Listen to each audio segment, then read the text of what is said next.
der Kaserne vor dem großen Tor stand eine Laterne. How's it going, folks? Another crazy little video from CLG.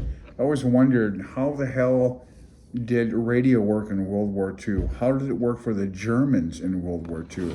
Well, check this out. This is pretty crazy. According to Wikipedia, during World War II, the German army relied on a diverse array of communications known by the prefix of FUG, or if I can pronounce this, FUGTELET. I don't know if that's right or wrong. And here's LA6NCA. I've seen a couple of his videos where he goes through actually operating some of these old World War II transmitters and receivers, and he sets up and he actually has QSOs with people, and it just seems like really painful to operate this equipment, for God's sake. To me, it's just really bizarre radio equipment from the 1940s that was used by the German military, probably in the tanks, in the field. You know, if you're in the field, you got to haul this junk out to the field along with the rest of the patrol, battalion, troops, whatever they would call the group of soldiers. And just being able to set this stuff up and talk and communicate in the field while you're being bombed and shot at, this equipment is just, I can't even imagine. I mean, I'm sitting here having a cup of coffee, a cigarette, something to eat, and there's no way that I would be able to survive in this kind of a situation. So I guess the FU numbers, what was it, 1 through 25, those were basically radio configurations.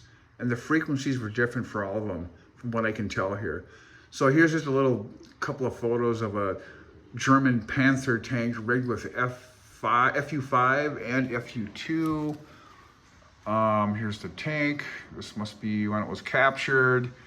This must be when it was restored. And here's the damn radio. Look at this thing. It looks magnificent. It looks brand new. It looks just beautiful. Little tiny radio. This must have been the wiring diagram or the actual, oh wow. It even has little things you can click on. So this is how you hook this stuff up. So the guy came in, the radio operator, okay, all these cables, I guess here and here. This must have been the wiring diagram of how to make sure it's connected up right. If I click on one of these, it actually shows it to me. Well, isn't that special? I hope you enjoyed that video. I just think it's very strange how some of the other countries involved in World War II don't know about World War I, how they used radio, what they were allowed to do and what they were allowed not to do. Germany in World War II should never have started a war. It was never sustainable, ever. German workers were known for craftsmanship. When they were building airplanes, they were all craftsmen, just dedicated to just the highest quality work, whereas the United States was just dedicated to making as much shit as possible to just stomp on everybody in sight. And World War II basically was, the winners were the ones who could produce more military equipment than the other ones. And that's pretty much the end of the game right there.